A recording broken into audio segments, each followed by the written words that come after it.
Peter Obi is a very, very formidable politician now. He has very, very... What makes him formidable? It's because, I was going there, it's because of the passionate followers that he has. It's because of the reach. Can we say he's the Bhari of the southeast of sorts? Yes, he's the Bhari. Because they say that, okay, exactly. Bhari, you know, he had his fanatic 12 million votes. Exactly. That come rain, come shine, exactly. They are there for him. Exactly. So the sentiment in Southeast, you know, is suggesting a Peter Obi presidency. Don't forget, Peter Obi won Lagos in 2023. I think he won Benue. With Tinubu on the ballot. With Tinubu on the ballot. He defeated him. He defeated the Lagosian, the ex-governor of Lagos, called Bola Tinubu. And you know what he scored in Plateau and in Benue. So Peter Obi has basically, you know, inherited that Zikist political followership. And I tell you that even in the North now, a lot of people, especially young people, especially educated people, are saying that it's time for a Southeastern president. This is unbelievable. The video you're about to watch will blow your mind. Now, here is a northern station. All right. They are discussing, saying that all the elite, all the educated northerners in the north, they've come out and agreed that it is time for a Southeast president to save Nigeria rather. One of the things that was discussed, they said, in 2023, without any governor support, without any reasonable support from the north, Peter Obi was able to beat Tinubu in his own state and get significant, votes in the north. They say right now, if they throw weight behind him, he can beat Tinubu. Right now, nobody is ready to see the country sink. Nobody. I mean, nobody. Nigeria, we are fast becoming a laughing stock among other nations. You understand? So right now, as I speak to you, this is not maybe adding sugar to it for it to be sweet. No, this is real. Please watch this video to the end. This video gladdened my heart. I'm telling you the truth. In fact, if you even watch the collation that was done on Sunday by the Northern whatever, the moment Peter Obi walked in, you could see the excitement, you could see the rest, you could see the feeling that this is our president. Please give it a thumbs up, endeavor to share, watch to the end. Let's watch together now. You've seen those formidable politicians and technocrats, and other, top notches, from the north at the Continental Hotel in Abuja this evening will tell you that the consultative group is well-grounded, is oiled and well-funded, and therefore, like I said, is going to play a very, very prominent role going forward in spelling out. You can see in the pictures, they are not to quote. You yes. see Atiku, Adamumaina was Waziri, this is Kashim Imam, very well. Kumalia, yes. And look at Peter Obi, yes. Exchanging pleasantries. Exactly. But something unique, Najaku, yes. about this gathering is even in the schedule of programs, they said, okay, goodwill messages from southeast, from southwest, from south-south. But we saw Peter Obi, for instance, receiving a lot of applause from the gathering. Can you interpret that for us? Yes, the interpretation is that the consultative group is very, very serious. It has a very good reach and is taken serious by all of those people you saw gathering there. And the fact that Peter Obi made it to that gathering is remarkable. And you don't forget, since the demise of Nnamdi Azikiwe, Peter Obi is the most formidable presidential candidate to have come out from the southeast. Since Azikiwe? Since Azikiwe. What about Alex Ekweme and... Alex Ekweme, was he really a presidential candidate? He didn't get the ticket, did he? He didn't get the ticket. He lost the ticket to Obasanjo. And earlier on, I think he had also lost it to Obasanjo. Alex Ekweme was in the forefront in the formation of PDP. But unfortunately, during the short transition program of General Abdul Salami Abubakar, Alex Ekweme and the founders of PDP were off stage. And they removed, Olusegun Obasanjo from the prison and gave him the ticket because they zonalized the presidency to the southwest. You remember that his other opponent on APP platform was also Olufalai. But I tell you again, Peter Obi is a very, very formidable politician now. He has What makes him formidable? It's because, I was going there, it's because of the passionate followers that he has. It's because of the reach. Can we say he's the Bhari of the Southeast of sorts? Yes, he's a Bhari. Because they say that, okay, exactly. Bhari, you know, he had his fanatic 12 million votes. Exactly. That come rain, come shine, exactly. They are there for him. Exactly. So the sentiment in Southeast, you know, is suggesting a Peter Obi presidency. Don't forget, Peter Obi won Lagos in 2023. I think he won Benue. With Tinubu on the ballot. With Tinubu on the ballot. He defeated him. He defeated the Lagosian, the ex-governor of Lagos, called Bola Tinubu. And you know what he scored in Plateau and in Benue. So Peter Obi has basically, you know, inherited that Zikist political followership. And I tell you that even in the North now, a lot of people, especially young people, especially educated people, are saying that it's time for a Southeastern president. And they see hope and promise in Peter Obi. As a political analyst, that's why his presence at this consultative group, even going to the extent of delivering a keynote address. Yes, a keynote address is something worldwide. And that is what I want to ask. How significant is that? What message are these people of northern extraction are sending to Tinubu and the APC? Very good question. I think the message to Tinubu is that minus him and his cabal, the entire country is against him. The northern politicians, the northern technocrats, and all those who gathered at Continental Hotel today understand something. Even though Peter Obi, like the politician he is, he said the North can change Nigeria. And despite the endorsement, you know, last week it was actually, you know, contrary of endorsement by, is it the Northwest, is it the whole of the National Assembly? You know, we saw endorsement upon endorsement. I will make this point, then come to those endorsements. Okay. So I'm saying that the message at the consultative group is that the North and the Southeast are about to have another handshake. Across the Niger. Yes, and if you remember decades ago, there was, you know, there were alliances. In fact, fusion, if you like, between the Southeast and the North, whether it was during Tafawa Balewa or it was during Shehu Shagari. You know, so the message is that the North and the Southeast are working together to unseat Tinubu. And because there is also another thought, just like Sule Lamido said, Tinubu is an emperor. So how do you remove an emperor? You use blood, toil, and tears to remove an emperor.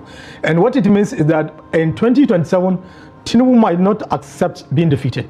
And who knows, the struggle to remove Tinubu might spill over into Onisha streets, Kaduna streets, Kano streets, Enugu streets, Owerri streets, and so on. You speak in the same tongue as Babachir Lawal, who said the endorsement is almost nothing. Even the governors, they should just find their feet. Yes, because you see, in the final analysis, Tinubu is coming face to face with the hungry people of Nigeria. There are 75% of Nigerians who are in the rural areas who are in abject poverty. And there are about 130 million Nigerians, as we talk, who have collapsed, who have fallen into poverty. These are the people that Tinubu is going to confront in 2027. Not people defecting, not people, you know, defecting to APC because maybe EFCC has crumbled some piece of paper before them, or it has telephoned them, or because somebody has promised them a ticket, or even outright winning of election, or because of their belly. Those are not the people who are going to deliver votes to Tinubu in 2027. It's the people that Tinubu has neglected. The over 100 million Nigerians who have descended into abject poverty, none of whom can claim gutter as his own, as his belonging. These are the people who are going to vote. And these are the people who are catching hell because of Tinubu's excruciating and cruel economy. You no longer sound as a member of the APC, Najam. I'm still a current member of the APC, but that doesn't shut rebellious one. That doesn't shut me up, because like Malam Nasir El-Rufai said, APC left him. APC has also left me long ago. You see, every political party has an ideologue. Even Bola Tinubu now has abandoned the party, so to speak. He's going after personalities because he thinks that personalities can make Omar, his political ambition. Yes. And this seamlessly takes us to Kebbi State before we will open the line so that our viewers will ask you questions on some of these things we've discussed. Senator Alero, Abdullahi, and Maidoki, they have all moved to APC. The party you just said has abandoned you. So where is the departure? You see, I can tell you authoritatively that the people of Kebbi are singularly and severally disappointed with the defection of Senator Muhammad Adam Aliru, Dr. Abdullahi. I don't want to quote you, but we saw a crowd. We saw a crowd. Is it the 1,000 naira per person crowd during the defection, even though they formally announced it here in Abuja? I am not sure the crowd right now is with these 3 senators. It's unprecedented, and it's a very, very big scandal. 3 Serbian senators voted just less than 2 years ago on People's Democratic Party platform because they had defected to that party from APC, and because APC had denied them level playing ground, to contest for whatever they wanted to contest, and that was why they went to PDP. And people regarded, what APC did to them as injustice, and that's why people gathered around them. People voted for them. People supported them, and now all of a sudden, inexplicably, they defect again from PDP to APC. I can tell you that people in Kebbi, they are boiling. People see it as a breach of trust. People see it as unjust, and people think that it might well spell doom for their political ambitions. Look at Senator Muhammad Adam Aliru. This could be his 5th term in the Senate. He's a formidable politician. So people are still asking, why did Aliru suddenly defect from PDP to APC? They said leadership. They said there's no leadership in PDP. And then they say because of also the leadership in APC. There's no leadership in APC. What leadership? You think it's non-sequitur according to grammarians? Of course, when we don't have cogent reason. There is no cogent reason. There is no reasonable reason. Because if you say there is no leadership in PDP, you are a leader. Why don't you provide the leadership? And it's an irony because if you say there is no leadership in PDP and then you run to APC, you may also cause it leadership crisis.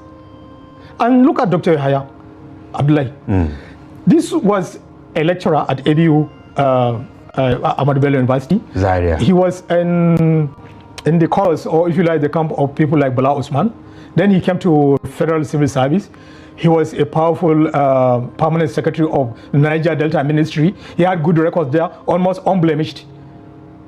And the people of Kebbi North rallied around him because this was a guy also who ran for primaries in the gubernatorial primary against the incumbent governor Nasir Idris. Yes. And they scored him 0. They scored him 0. Probably he didn't vote. He didn't even vote for himself, right? Okay, and that was how he now crossed to PDP, and his followers followed him there, and they voted for him. And now this is the same Dr. Yahya that's now coming to APC. When, like I said, 75% of Nigerians in the rural areas are falling into poverty, and then 130 million Nigerians also crashing into poverty, and you can be sure 70 or 80% of these poor people are from the farmers. Some of them from Margungu itself. Some of them from Aleru, many of them from Kebbi, some of them from Zuru area, where Garba Maidoki, the Greenhorn. I wanted to ask, why do you think he too? Well, he just wanted to follow the crowd. He thought that Senator Adam Aliru and Dr. Abdullahi were political oracles. And so since the oracle have moved, let me move. And you saw how this guy, Akpabio, the Senate president, embarrassed him. He said that since he told Senator Garba Maidoki that since he defected, he had kept quiet. Then he said APC, and then Senator Garba, right inside the Senate chamber, and then Senator Garba Maidoki said power. Whether it's power, he said power. Akpabio ridiculed him to say that Garba Maidoki was saying power, not power. That Garba Maidoki then couldn't speak. Couldn't pronounce speak. Akpabio, what can Akpabio speak English? What does Akpabio know? Now, beyond this, because we are actually trying to unravel, We even did a story. We spoke with some of the senators that defected, and we spoke with insiders and all that. Different reasons have been given, including maybe promise for automatic ticket. Of course, we've been seeing defections in Nigeria, but this is unprecedented. 2 years into a tenure, people in their own right defecting to a ruling party. Are you privy to something that we don't really know as to why? Or is it just the crave to come back to the National Assembly? I'm privy. Some of the reasons you gave were some of the reasons for which some of these senators... But are they not rich? I don't know if we're talking about... Yes, they are rich. But I was told also in good authority by a top politician that one of the senators who defected told him that, look, I'm off. I'm going to APC because I've been threatened. Because I've been told that EFCC is going to collect all of my belongings.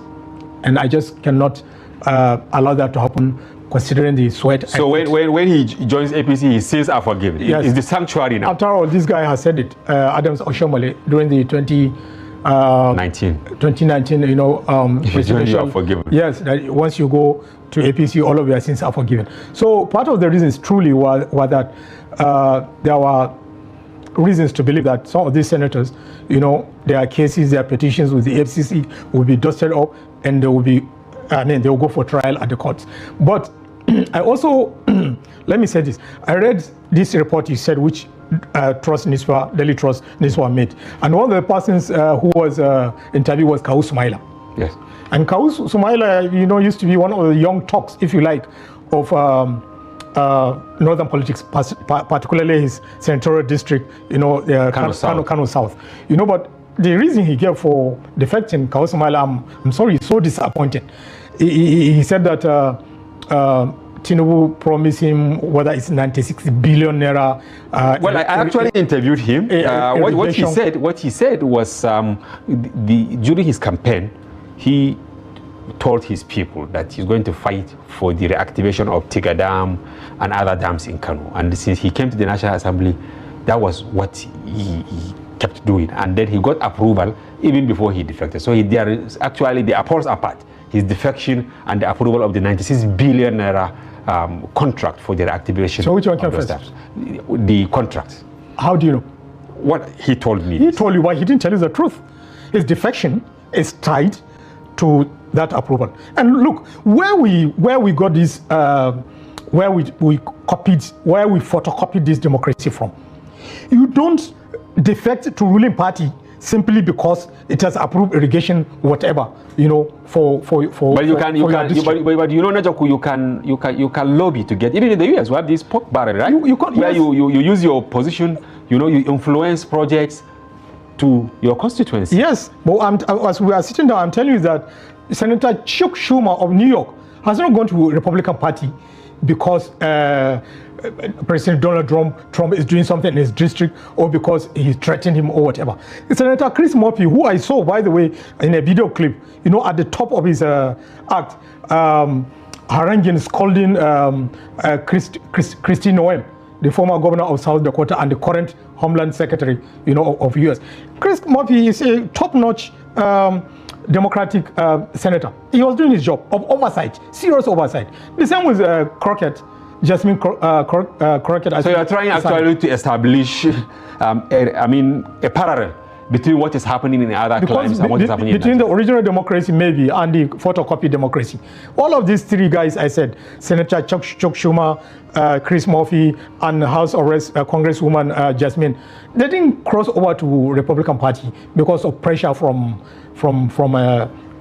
this guy, Donald Trump. And you know, Donald Trump is one of the most vindictive American politicians or presidents ever, but are still staying put in their party. You have to stay put in your party to rebuild it. That's what democracy is about. We delve into the conversation. Here are some major stories in the polity. Former Vice President and 2023 People's Democratic Party presidential candidate Atiku Abubakar, his counterpart in the Labour Party Peter Obi, and other prominent politicians like Rotimi Amechi, Kashim Ibrahim Imam, Yusuf Datti Baba Ahmed, Adolphus Wabara, and Babashir Rawal were among the hundreds of people who attended a pro-Arewa meeting organized by the National Political Consultative Group in Abuja on Sunday. There are suggestions that a prominent general from the north has a hand in the activities of the group, but we are still trying to find out the level of his involvement. While the exact purpose and scope of the group remains unclear, it is believed to be a coalition platform being explored by northern political stakeholders in preparation for the 2027 presidential election. The meeting has drawn several prominent political figures, party leaders, and elder statesmen amid growing discussions of a possible grand coalition among opposition parties to take over power from the APC. Our correspondents report that the meeting at the Abuja Continental Hotel was briefly disrupted following a disagreement over representation from Jigawa State. Tensions rose when the former secretary to the government of the Federation, Babashir Rawal, announced a delegate to speak for the state. But in protest, several Jigawa delegates stormed the stage, blocking the individual from speaking and insisting they would not be represented by those named. Calm was, however, restored after some meetings with appeals as Mustafa Lamido, son of the former Jigawa State Governor Sule Lamido, along with another delegate, was chosen to speak on behalf of the state. We have some clips from there.